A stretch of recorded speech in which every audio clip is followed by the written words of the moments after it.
ఆదికాండము 38వ అధ్యాయము. ఆ కాలమందు యూదా తన సహోదరులను విడిచి హేరా అను ఒక అదుల్లామీయుని యొద్ద ఉండుటకు వెళ్ళెను. అక్కడ షూయా అను ఒక కనానీయుని కుమార్తెను యూదా చూచి ఆమెను తీసుకొని ఆమెతో పోయెను. ఆమె గర్భవతి అయి కుమారుని కనగా అతడు వానికి ఏరు అను పేరు పెట్టెను. ఆమె మరలా గర్భవతి అయి కుమారుని కని వానికి ఓనాను అను పేరు పెట్టెను.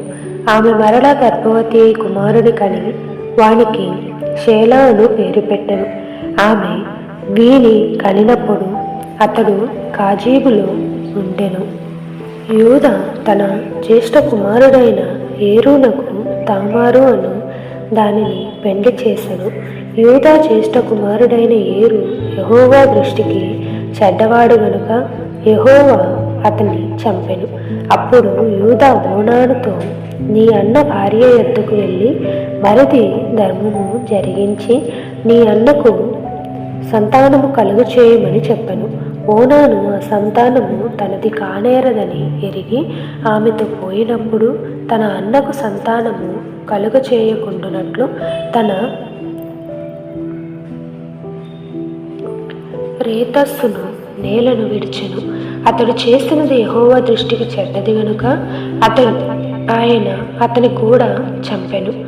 అప్పుడు యూదా ఇతడు కూడా అతని అన్నవలే చనిపోవునేమో అనుకొని, నా కుమారుడైన షేల పెద్దవాడగు వరకు నీ తండ్రి ఇంట విధవరాలుగా నుండుమని తన కోడలైన తామారుతో చెప్పెను. కాబట్టి తామారు వెళ్ళి తన తండ్రి ఇంట నివసించెను. చాలా దినములైన తరువాత షూయా కుమార్తె అయిన యూదా భార్య చనిపోయెను.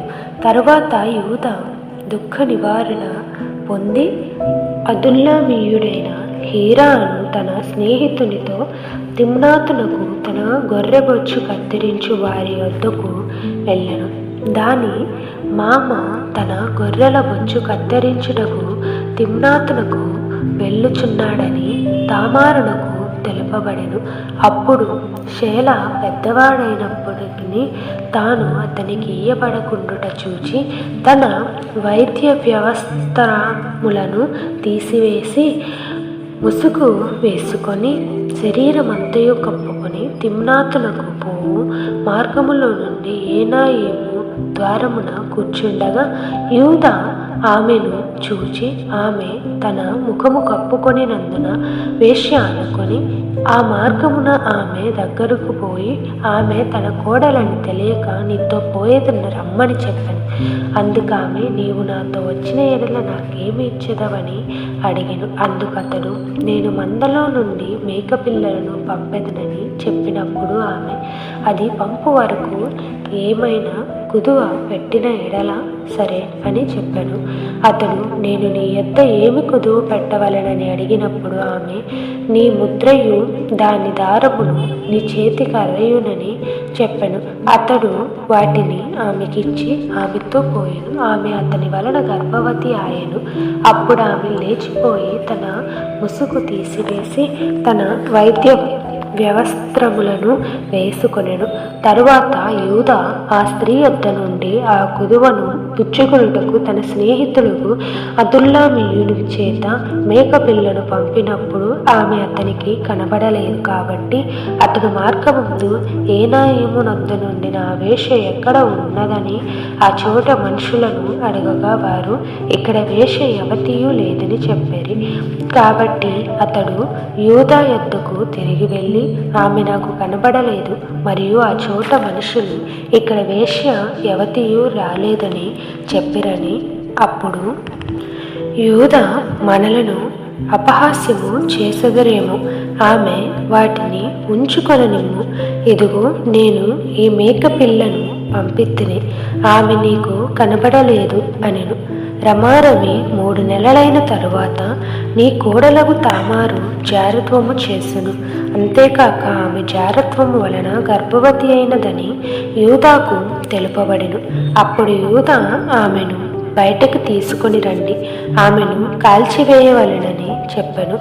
ఆమెను బయటకు తీసుకొని వచ్చినప్పుడు ఆమె తన మామ యొద్దకు ఆ వస్తువులను పంపి, ఇవి ఎవరివో ఆ మనుషుని వలన నేను గర్భవతినైతిని. ఈ ముద్ర, ఈ దారము, ఈ కర్ర ఎవరివో దయచేసి గుర్తుపట్టుమని చెప్పించెను. యూదా వాటిని గుర్తుపట్టి, నేను నా కుమారుడైన షేలాను ఆమెకు ఇయ్యలేదు గనుక ఆమె నాకంటే నీతిమంతురాలని చెప్పి మరి ఎప్పుడునూ ఆమెను కూడలేదు.